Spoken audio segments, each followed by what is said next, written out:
नमस्कार, मैं स्वतंत्र कुमार और आप सभी का स्वागत करता हूं आपके अपने चैनल शॉर्ट हैंड टीम पर। तो दोस्तों, आज के इस वीडियो में प्रतिलेखन संख्या 80 के डिक्टेशन को हम लोग लेने वाले हैं। इसे हम दो अलग अलग स्पीड में लेंगे। पहली बार में 90 की स्पीड में, तो दूसरी और आखिरी बार में इसी डिक्टेशन को हम लोग 100 की स्पीड में लेने वाले हैं। लेकिन अगर आपको ये नहीं पता है कि इसे संकेत लिपि में किस प्रकार से लिखा जा सकता है, यानी इस प्रतिलेखन के प्रत्येक शब्द की आउटलाइन क्या होगी, तो आप इसके पहले वाले वीडियो को जाकर के देख लें। उसमें हमने एक एक शब्द की आउटलाइन को लिख करके बता रखा है। तो 90 की स्पीड में आपका डिक्टेशन स्टार्ट होगा 5 सेकेंड के बाद। तब तक के लिए आप रेडी रहें।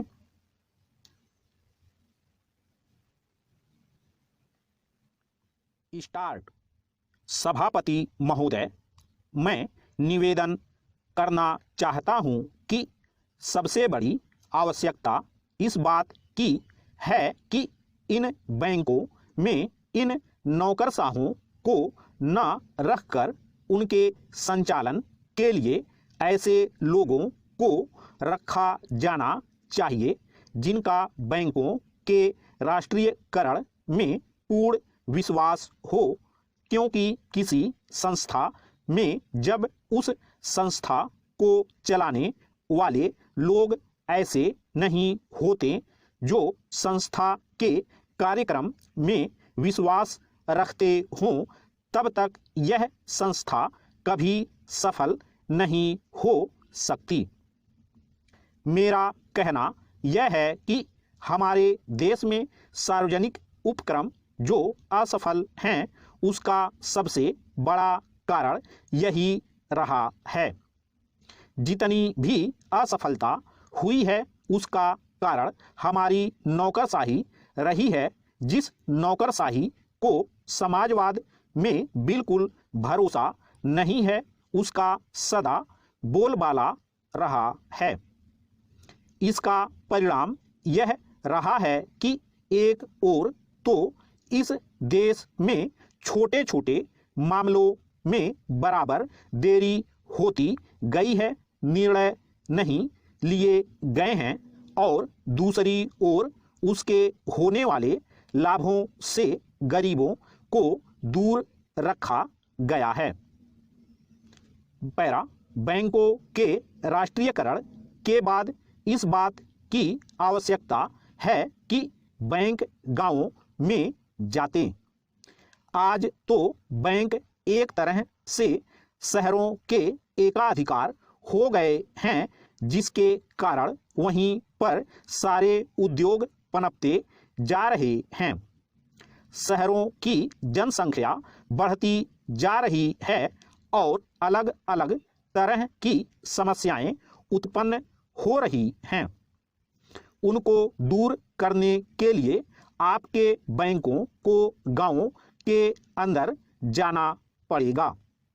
इसके लिए सरकार को कदम उठाना पड़ेगा और निश्चित तरीके से योजनाएं बनानी पड़ेंगी, निश्चित निर्देश देना पड़ेगा, जिसके आधार पर बैंकों का ज़्यादा से ज़्यादा लाभ गांवों और उन कस्बों को हो जहां अभी तक लोगों का काफ़ी विकास नहीं हो पाया है। सभापति जी, सांप्रदायिकता और जातिवाद इन दोनों के विरुद्ध सभी राजनीतिज्ञ हैं, और जो इन दोनों से लाभ उठाना चाहते हैं, कम से कम मौखिक रूप से तो वह भी यही कहते हैं कि सांप्रदायिकता बुरी है, जातिवाद बुरा है। मैं तो यही मानकर चलूँगा कि जब पूरा देश यह कहता है कि ये दोनों चीज़ें बुरी हैं, तो सचमुच सभी यही चाहते हैं कि ना सांप्रदायिकता रहे, ना जातिवाद रहे। आज भी हमारे देश की राष्ट्रीय आय का 50% कृषि से आता है। हमारे देश के कुल निर्यात के सामान में 70% कृषि उत्पादन की चीज़ें शामिल होती हैं। स्टॉप। दोस्तों इसी डिक्टेशन को दूसरी बार में हम लोग 100 की स्पीड में लेंगे और आपका समय स्टार्ट होगा 5 सेकंड के बाद। तब तक के लिए आप रेडी रहें।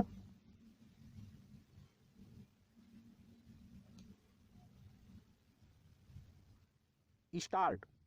सभापति महोदय, मैं निवेदन करना चाहता हूं कि सबसे बड़ी आवश्यकता इस बात की है कि इन बैंकों में इन नौकरशाहों को न रखकर उनके संचालन के लिए ऐसे लोगों को रखा जाना चाहिए जिनका बैंकों के राष्ट्रीयकरण में पूर्ण विश्वास हो, क्योंकि किसी संस्था में जब उस संस्था को चलाने वाले लोग ऐसे नहीं होते जो संस्था के कार्यक्रम में विश्वास रखते हों, तब तक यह संस्था कभी सफल नहीं हो सकती। मेरा कहना यह है कि हमारे देश में सार्वजनिक उपक्रम जो असफल हैं उसका सबसे बड़ा कारण यही रहा है। जितनी भी असफलता हुई है उसका कारण हमारी नौकरशाही रही है, जिस नौकरशाही को समाजवाद में बिल्कुल भरोसा नहीं है उसका सदा बोलबाला रहा है। इसका परिणाम यह रहा है कि एक ओर तो इस देश में छोटे छोटे मामलों में बराबर देरी होती गई है, निर्णय नहीं लिए गए हैं, और दूसरी ओर उसके होने वाले लाभों से गरीबों को दूर रखा गया है। पैरा। बैंकों के राष्ट्रीयकरण के बाद इस बात की आवश्यकता है कि बैंक गांवों में जाते। आज तो बैंक एक तरह से शहरों के एकाधिकार हो गए हैं, जिसके कारण वहीं पर सारे उद्योग पनपते जा रहे हैं। शहरों की जनसंख्या बढ़ती जा रही है और अलग अलग तरह की समस्याएं उत्पन्न हो रही हैं।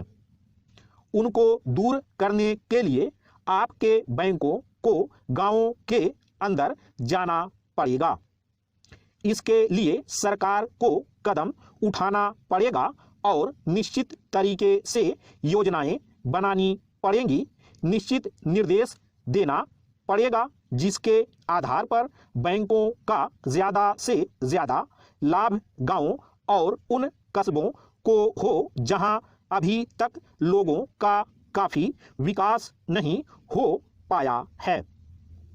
सभापति जी, सांप्रदायिकता और जातिवाद इन दोनों के विरुद्ध सभी राजनीतिज्ञ हैं और जो इन दोनों से लाभ उठाना चाहते हैं, कम से कम मौखिक रूप से तो वह भी यही कहते हैं कि सांप्रदायिकता बुरी है, जातिवाद बुरा है।